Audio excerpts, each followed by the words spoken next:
encounter over a period of years, but does so while exterminating whole battalions. It's one of those things we've come to accept as just being a part of how these games work.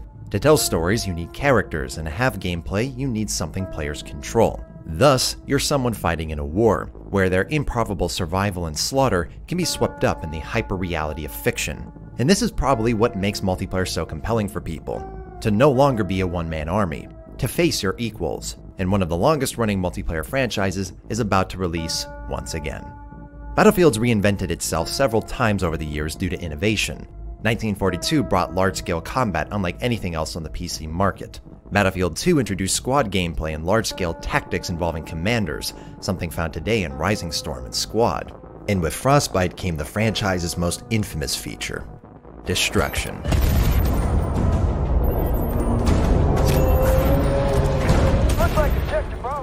All very impressive, but what really made these innovations stick is that they've never vanished completely since. Squads function differently and Commander mode only returned in Battlefield 4, but the core of large-scale conflict, teamwork, and destruction has been retained. Yet, developer DICE has struggled very much to properly maintain Battlefield's core offline. From 1942 through 2142, the only single-player offering were bot matches, and those said bots were not good. At all. At any level. It's clear that unlike Unreal Tournament or Quake 3, bots were never meant to take the place of a human opponent. They were instead meant to be a training ground for new players or an option for those without a consistent internet connection. This was the early 2000s after all.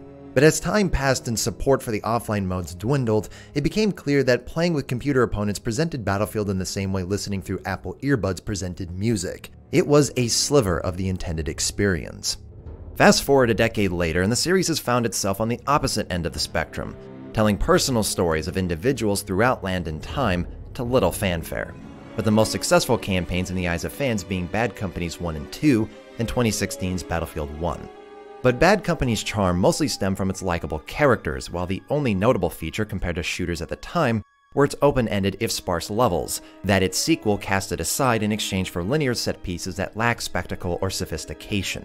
And while I believe the concept of war stories is phenomenal, telling intimate self-contained stories in war, Battlefield is not an intimate self-contained game.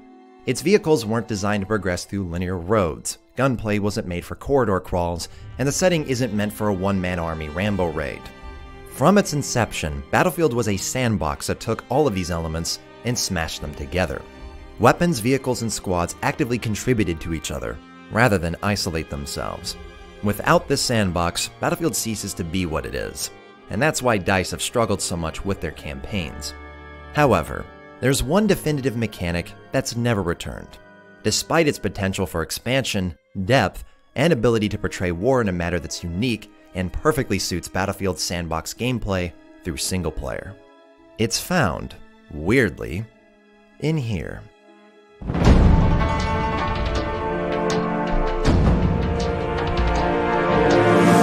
While named after DICE's award-winning PC game, Battlefield 2 Modern Combat was the franchise's console debut, with its own engine, design, gameplay, levels, and most significantly, the developer's first real attempt at a single-player campaign, one that houses a mechanic called hot swapping.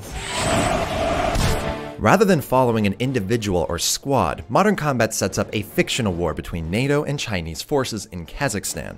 You as the player switch between both factions over the course of this war, and during missions you start with one soldier out of multiple on the field.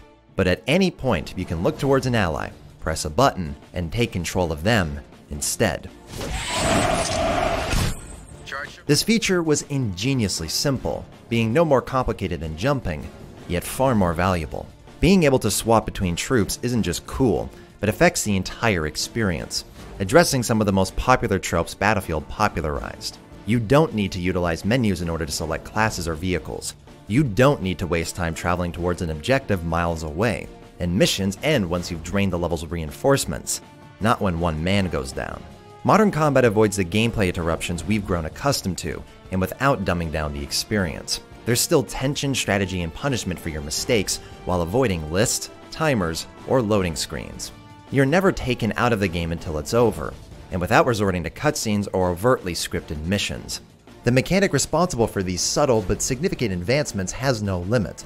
The player can use hot swapping whenever and however they want to, and its liberating quality hasn't diminished. It even gives the battlefield itself a believability and level design linear campaigns haven't managed, covering vast swaths of land, water, and air while certain sectors are being heavily contested for. Not only giving moments of valuable quiet time during missions, but also lets the player become familiar with the layout and terrain that'll be soaked in blood. And from the open-ended nature comes replay value. Ranking up through the campaign improves classes with unlocks and upgrades, encouraging you to complete missions with less casualties faster and more effectively. It's rather remarkable that on DICE's first attempt, they came closer than almost anybody to creating a large-scale warfare that's traditionally only experienced in multiplayer, and not even on a main installment. But this raises the question, why should hot swapping return if it's already been exhausted? Well, that's because Modern Combat, while innovative and unique, isn't a great game.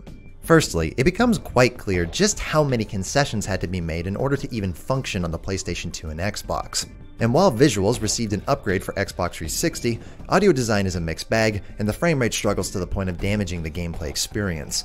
It tanks every time a turret is shooting at you, making it difficult to not only fire back but also evade damage, often resulting in unfair deaths. This also occurs whenever there's more than 2 squads in a firefight and with explosions. It's likely these performance issues were known about internally, as the game has multiple design choices to mitigate the slowdown, often in setting up encounters that'll likely result in the AI being quickly wiped out. Trigger points on the map will immediately spawn troops the moment you step on them, but they're obvious to the point of actually placing AI right in front of you. Now, I don't fault DICE for the execution. It's clear that they were pushing last-gen systems to their limit, and the Xbox 360 wasn't going to clear these issues up, not without retaining the lackluster visuals or a total rebuild. But it may explain Modern Combat's oddly arcadey feel compared to installments released before or since. Hitboxes are large, recoil's easy to control, AI's brain dead, and the game pushes you to being a one-man army despite establishing the battlefield so effectively. That's due to the multipliers, which grant bonuses with every increase. These range from extra health and armor to faster reload and movement. While it may be fun to completely eradicate a dozen enemies, it turns Battlefield into a shooting gallery without the context or execution that make those kind of games satisfying. That, and there's some truly awful objectives in the campaign that grind the game to a screeching halt. Mostly in the desert levels with drawn-out sniping and infuriating meat grinds. These sections have potential, but they're let down by performance and control issues. Movement feels like you're perpetually on ice, aiming's got the fine touch of a jackhammer, and your AI teammates will often be found running from the objective rather than towards it. This all comes to a head in the game's finale that might be the sharpest difficulty spike I've ever experienced. All of the worst elements come to a head in this level. Enemies endlessly spawning from thin air, constant slowdown, AI stupidity both friendly and non-friendly, and a real lack of immersion in its mechanics. Just as an example, you take less damage from enemies when you're not looking at them. I'm not making this up. Take a look.